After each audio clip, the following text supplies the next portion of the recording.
106.7 Energy FM.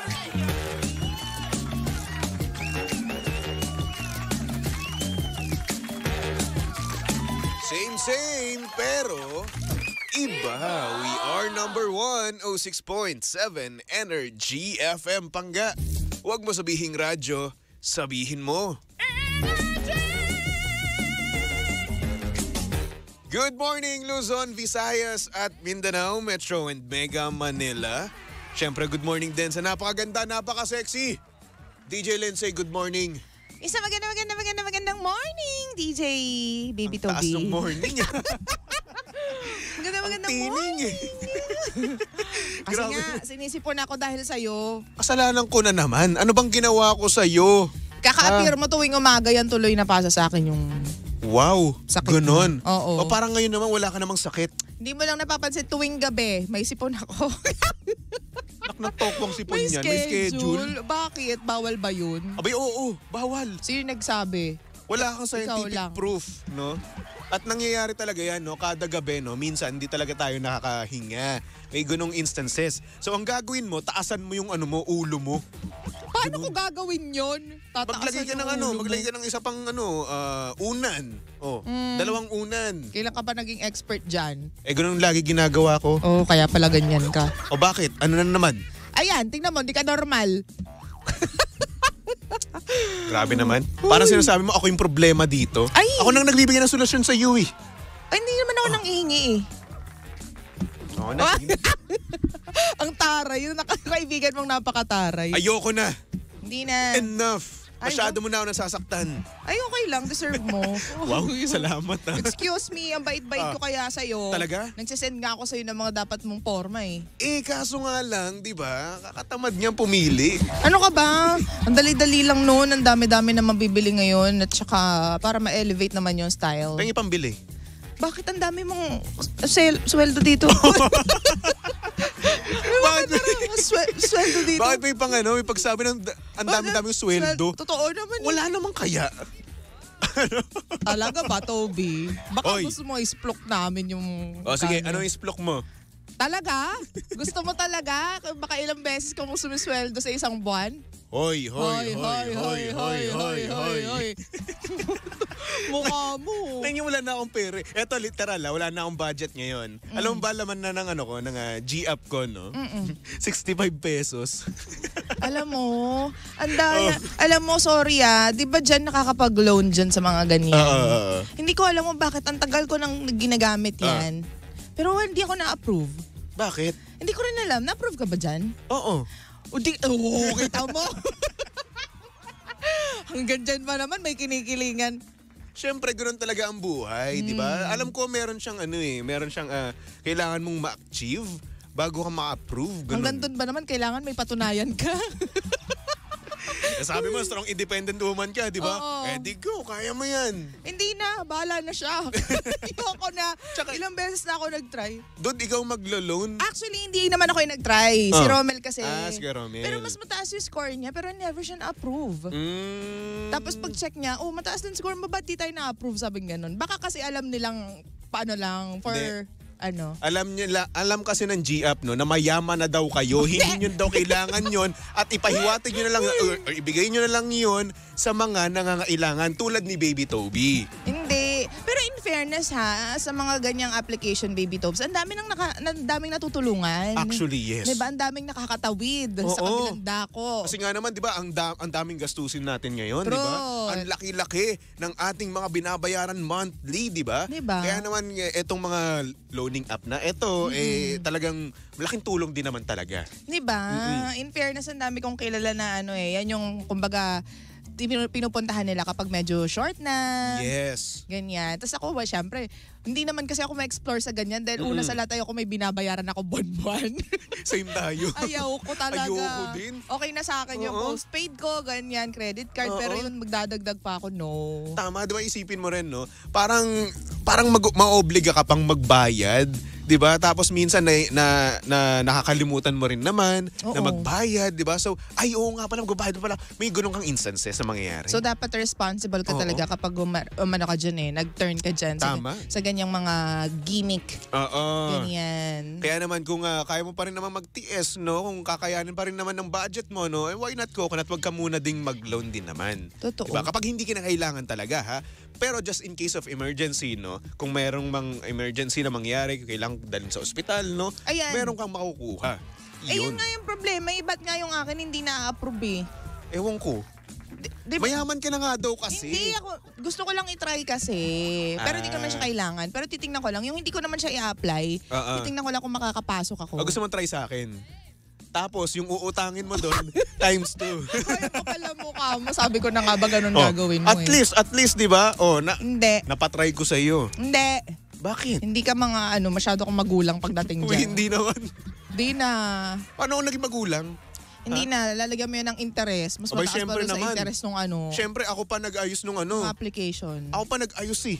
May kilala ako ganyan, baby Toby. Ginagamit niya yung mga ganyan kapag naiipit siya sa mga coffee date nila ng friends. Yung tipong mag-aaya tapos hindi siya makahindi. Tapos kapag magbabayaran na, ang ipambabayad niya. Di ba parang, di ko alam parang itatapat mo lang ba yun? Or para siyang, parang e-wallet siya, di ba? Yun. Tapos, yun yung ipambabayad niya.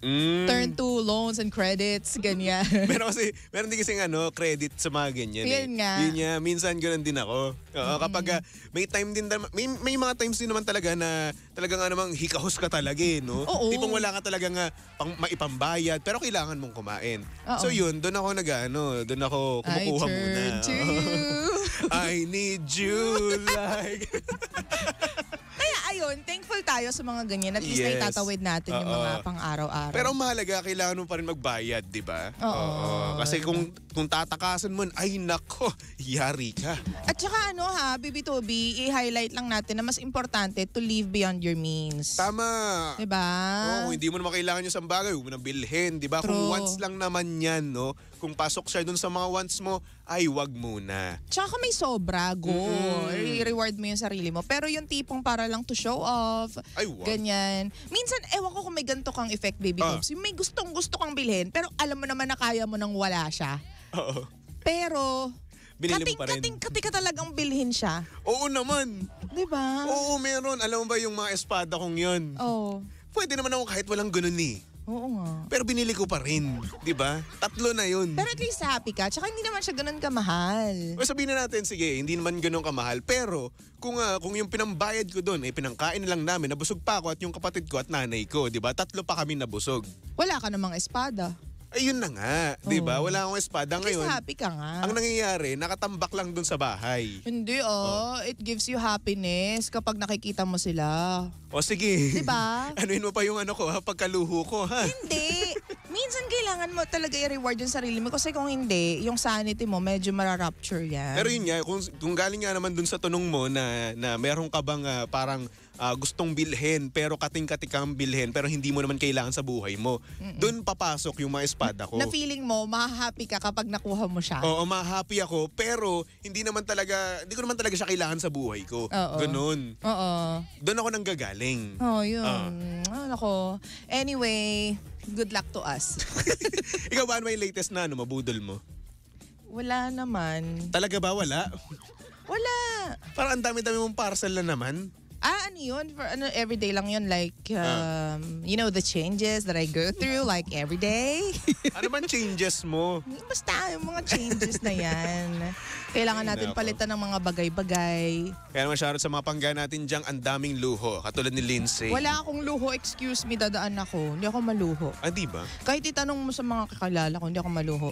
So- ang pinaka magastos ko is to treat yung mga mahal ko sa buhay. Yun Mga pamangkin ko, yung nanay ko, yun ang pinakamalaking gastos. Pero ngayon ba, ano mo yung cravings mo? Banana muffin? Oh?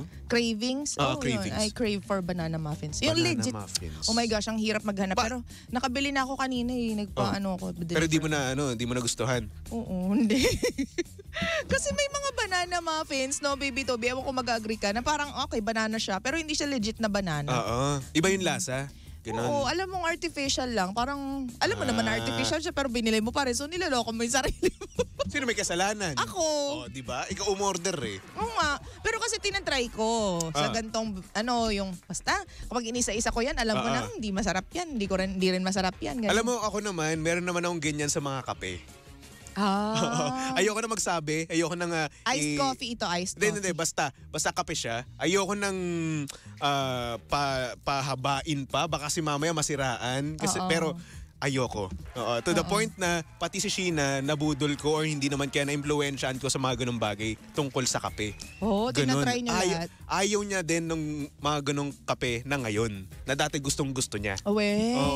May ganun na akong effect. Basta MX3 coffee mix yun yung safe. Yes, yun ang the best. Alam mo, hindi ako nakaka-move on ng isang araw. Dapat nag-MX3 coffee. Kasi it helps talaga sa ating system. Ako kada umaga yun yung iniinom ko eh. Diba? Tapos MX3. kapag bet mo lang na parang to be fancy, ganyan. Tapos coffee with friends, yun. Diba? Saka ka naghahanap ng, ano kayong masarap dito? Ano kayong masarap dito? Diba? Alam mo, cravings ko ngayon? Ano? Meat. Beef. Nakikita ko yung mga post mo. Actually, tapos eto pa ha. Pizza, Itong nakaraan pa, ganyan. pizza pa, Brad. Alam mo yung pizza na na talaga nga namang stone oven pa siya ginawa.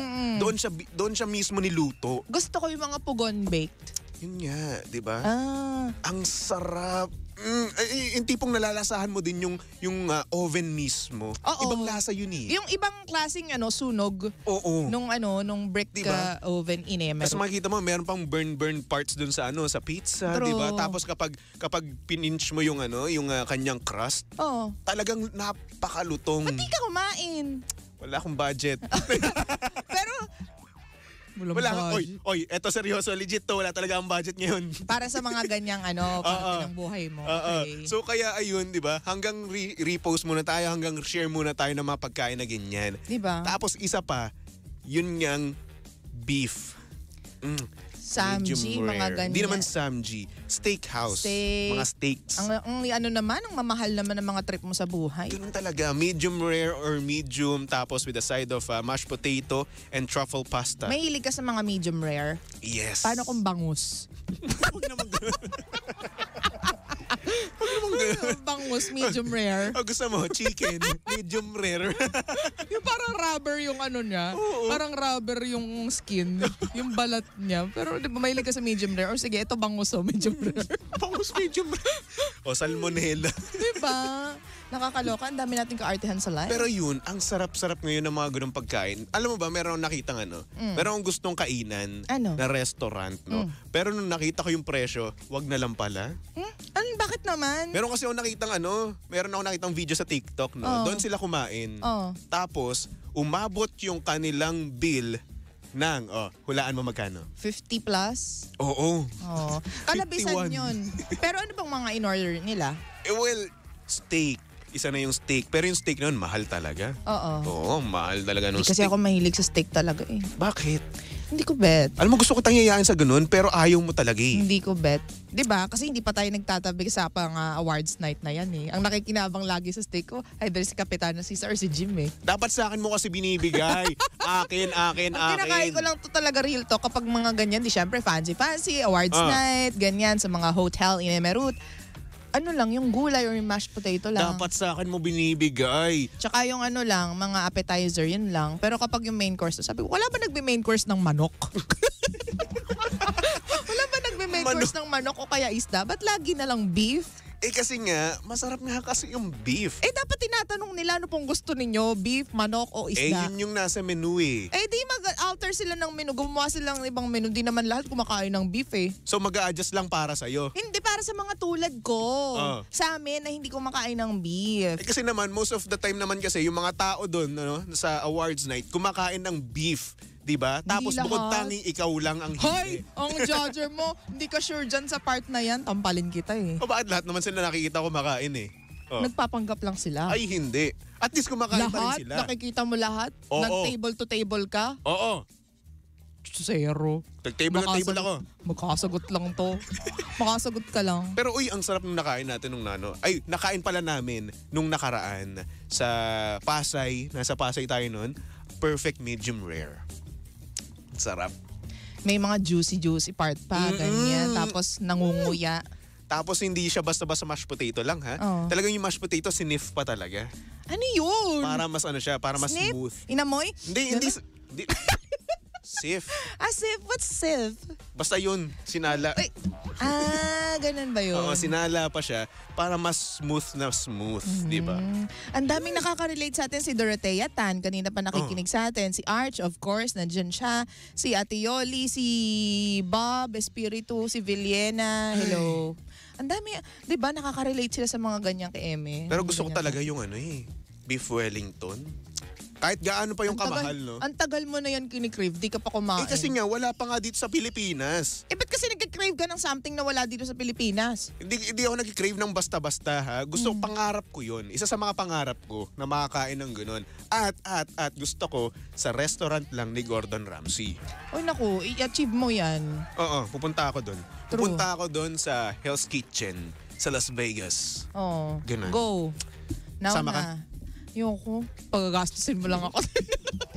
Ikaw magbabayad, syempre. Kilala ko yung mga ganyan pag inaya mo ko. Girl, alam mo, sa atin dalawa, ikaw pinakamayaman. Ako yung isasangkalan mo dun. Isang araw mo, 20K. Wow. Sana Diba? hindi na ako nagtatrabaho. Hindi mo ako makikita dito araw-araw kung ganyan yung sweldo ko. Ang sarap ng ganung buhay, no? Diba? 20K, isang Pero araw. okay lang yan. Okay lang yan. Di, adjust ng lifestyle, ganyan. Nice. Pero Ayun ang ayun. problema mo pala. Hindi na tayo nakapag Caller ako kanini. Oo nga. Oo. O dali, very lang. So fast ayun, ikaw ba, papabor ka ba?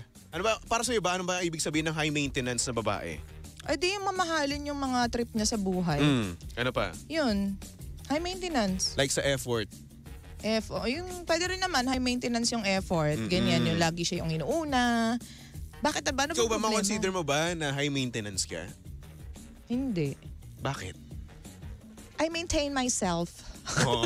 So hindi siya Miss high maintenance Hindi That's nga. why I love her. Dati, ngayon hindi. Oh. So paano mo nasabi na dati kang high maintenance? Lagi akong, sa mga kaluhuan lang, diba? Lagi akong maalis. Dahil sa high maintenance nga na yun, napa-pebbles tuloy ako. Nagtayo ng negosyo dahil sa high maintenance, nagka-negosyo. Ayun. So ano ba ang pagkakaiba ng high maintenance sa gold digger? Uy, grabe. Yung gold digger naman, parang lang, you're just making your way through ng... Ano nga bang pinagkaiba nun? Well, Di, nagpapanggap ka lang ito para sa akin. just to be in the circle. Kasi ganun. ang gold digger, no, sila yung sabihin natin, wala, Gahanap ng gold. wala talaga... Gold wala digger. well, oo. Diba? Actually, Oo. yes. Wala silang money for themselves, no? Ang ginagawa lang is humihingi doon sa kanilang partner which is mayaman. Yun yung napapansin ko. Sa mga alam mo na, sa mga internet, 'di ba? Yun yung nakikita ko. Na talaga nga naman gagawin nila lahat para nga naman maibigay yung mga gold, diamond, mga ganun. Pero hindi sa kanilang sariling wallet. Sa wallet ng kanilang partner. Kasi from the word itself, gold digger, Yun lang yung gumagawa habol. ka ng way just to get through and to get in the circle na may sinasabi sa lipunan, ganyan. Parang gusto mo ma-associate ka sa mga may sinasabi sa lipunan, ganyan. Yes. Sa mga mayayaman, maraming anda, maraming sasakyan, aliwalas ang buhay, ganyan. Para maaliwalas na rin yung buhay mo. Ganon. Oo, ganyan. Makikisabit ka. Kahit na di mo naman carry, di ba? Di mo naman afford. Oo. Yun. Tsaka more on flex sila no, sa social media kapag ganun. Di ba? Mag-flex sila ng branded. Tapos ayun, hindi naman galing mismo sa kanila yun. Galing mismo sa kanilang mga partner. Pwede. Ganyan. Ganon. Ang high maintenance, di alam mo sa sarili mo na na magastos ka para i-maintain yung Pero sarili alam mo, meron para sa akin, no, merong high maintenance, dalawang bagay yung high maintenance eh. Para sa akin yung isa nga is yung sinasabi mo na maluho, mga ganyan, ganito-ganyan, di ba? Gusto nila yung buhay parang, alam mo na, pangmayaman, mga ganun. Oo. Pero, ang kaiba lang nun no, sa gold digger is eto, yung buhay nila, sila mismong pera mismo nila yung ginagastos nila. Okay? Pero yung isa naman, no, nasa effort lang sila, high maintenance. Pwede rin naman. Talagang nagde-demand talaga ng effort sa kanilang mga partner, di ba? Talagang maintain mo dapat kung ano yung sinimulan mong effort True, oo. hanggang sa dulo. True. Ganon. Pwede naman, tama ka dyan. In fairness, may point ka dun. When you say high maintenance, it's just not about yung mga kaya mong i-provide, di ba, na material stuff for your partner. Pwede rin naman na high maintenance ka in a sense na gusto mo ini-effortan ka ng malala. Di ba? Yung service ba? Acts of service. Sa acts of service. Oo. So, ba't di ka kumuha ng kasambahay? Bakit naman? Service, o di ba? Bakit? Kaya ng Julalay. Oh. Gusto mo pala ganun. Arte mo eh. Hindi naman. Ikaw ito ba, naman. high maintenance ka ba? Ako hindi ako high maintenance. Gurado ka? Ako gusto ko nagme-maintain ako ng isang babae. Ganon. Oh. Walang i-maintain. Yun na nga Ay, di ba? kawawa naman. Gusto ko mag-maintain ng babae. Kaso nga lang, ang problema, wala akong ma-maintain. Magkakaroon din yan. Kasi yung gusto mo, ayaw magpa-maintain.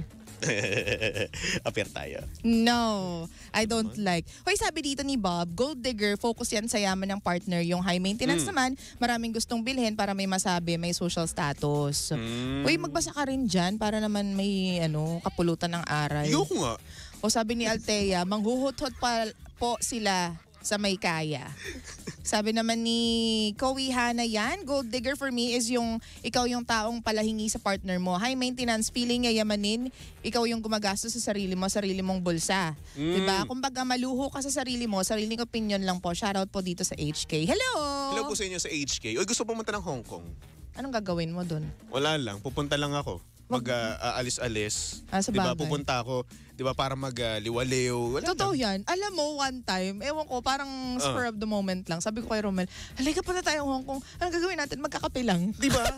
Parang ang sarap ng ganung ang sarap ng ganung buhay. Kung carry naman, di ba? Oo, Bakit diba? hindi? Ito hindi naman sa no? Hindi naman sa sinasabi namin na marami kaming pera, no? Hindi Hindi. naman. Talagang gusto mo lang talaga ng spontaneous travel kinemerut, Yung, diba? yung gusto mo lang may something new sa buhay mo Oo. kasi routinary na lahat. Ganun kasi nangyayari, di ba? Papasok tayo, magtatrabaho, tas matutulog. Oo. Well, ako ganun yung nangyari sa akin. Oo. Literal na ganun talaga. I get you. Di ba? So, ang mangyayari, para lang mabali yung ganung ganung cycle, no? Pumunta ka ng ibang lugar, no? Mapa Hong Kong man yan, Singapore, Thailand, Baguio, True. Tagaytay, di ba? True. Para lang matulog, para lang, alam mo yun? Para lang may bago sa life. Oo, magkape. O gusto mo, umihi ka sa Singapore, pwede rin naman. Di ba? Grabe naman yung sa Singapore. Kasi syempre, at the same time, no, parang nare-refresh din yung utak mo, di ba? Bagong scenery, kumbaga. Hindi yung puro ka na Bet ko yung ganyan. sa computer, Oo. di ba? Parang iba rin yung vibes, no? Totoo. Di ba? O, eto pa, ang dami nagko-comment tungkol sa high maintenance. Sabi ni Joy Joy, high maintenance ay nakakasakalang ugali. Make sure baby to be defined mo sa Google ano ang pinagkaiba ng gold digger at high maintenance Ayoko. woman. Inutusan pa ako. Ayun. Basta yun yung para sa amin. Kala mo saan, bobo? Eh, ano ba? Kumalma ka. Nagsasabi lang joke sila lang. ng opinion. Ayun. Ay, nako. Sabi naman dito, sabi ni Earl, may lalaki akong kilala na high maintenance, pero puro utang. Ayun. Ay, no. Cannot be. Ay, eto ma-fall ka ba dun sa isang lalaki maraming utang? Depende kung para saan yung utang. Okay. Diba? Kung yung utang na yun ay dahil na short siya because he had to save somebody's life, like yung dad niya or yung mom niya, napunta sila sa moment na kailangan magbayad ng malaking sa ospital, okay lang yun. Pero kapag yung flex ka lang, B, tapos kapag hiningian ka, nagpalibre ako sa'yo, wala kang maipampalibre sa akin, ay, Oo. minsan kasi tinetest ng mga babae ang mga lalaki, ha? Diba? Tulad nung isang araw, tinest ko si Romel. Oh, bakit? Ano nangyari? Sabi ko, mahal ko magbayad nung online na na mga transactions ko. Sige na, ganyan. Sabi ko, ay, hindi pala, sabi ko pala nung una, mahal pa yung pera. Sabi ko, ganyan. Pero, don't get me wrong, may sarili naman ako. Pero tinitingnan ko lang kung may bibigay siya. Sabi, bakit? Saan mo dadalhin? Eh, natutulog pa siya noon. Tawang-tawa ako. Bakit? Anong bibilin mo? Kasi may in-order ako ganyan-ganyan ganyan. Para mas komportable. Ano ba yan? Sabi ko, ang hirap mo naman hingian. Sabi ko, tapos di po, ako, pumaling na ako sa kabila, natulog na rin ako. Tapos nung umaga, nakita ko, na lang siya. Hindi pala nung hapon, nag-send na siya sa akin ng money. Ganyan. Tapos sabi ko, babayaran ko sa'yo, ito na. Di na, wag na. Tapos kahapon pinakita ko sa kanya yung mga binili ko. Sabi niya, baka may natira pa. Sabi niya, baka may natira pa. Sabi, wala na eh. Sige, next time ako naman bibili sa'yo. Pero tinetest lang namin kung gaano kayo ka, di ba? Kung Oo. paano. Kami naglalambing lang naman kami. Oo. Alam mo, kami naman kasi, kapag naman ganun kayo, no, talagang gustong-gusto rin naman talaga kayong mag-provide sa inyo, di ba? Oo. Yung mga needs and wants nyo. Oo. Yung gusto namin. Yun nga. Kasi nga, mahal namin kayo, di Yun ba? nga. Gusto namin na mine-maintain namin kayo, di ba? Tawang-tawa talaga ako sa niya kasi baka may natira pa. Wala lang. Ay, nako. So yun, thank you for maintaining me. Oo. Sana all may mine-maintain. Yan. Kaya kayo, yung mga may asawa dyan, may mga jowa, kapag nanghingi yung mga jowaers ninyo, bigay nyo kasi hindi Uy. nyo alam, baka mamaya tinetest lang kayo. Binibigay naman namin ang gusto nyo. Oo nga. Oh. Samantalang kayo, ayaw nyo bigay yung gusto namin. Ano? Hoy! Hoy! Excuse me naman sa hindi nagbibigay ng gusto. Excuse me Oy, charot naman. lang, ikaw naman. Sakit na ng tuhod. Ay, hindi yan. Ay, hindi yan. Ayoko na. Di ba? Dumi ng utak ko. Oh, ang dumi talaga Ay, ng nako. utak mo. Anyway, susunod na napakaganda, napaka-sexy DJ Lindsay. Para sa programang Lihim ng Liham. And of course, nakasama at nakalandian ng hot baby boy ng radyo. Of course, walang iba kung hindi si Baby Toby. At syempre si Baby Toby ay pwedeng yung stalk at i-follow sa lahat ng kanyang social media accounts. Hanapin nyo lang Baby Toby 1067, okay? Okay, Pogi. Kaya naman eto na. For our next song, para sa mga pangga natin dyan na gustong piliin ka palagi.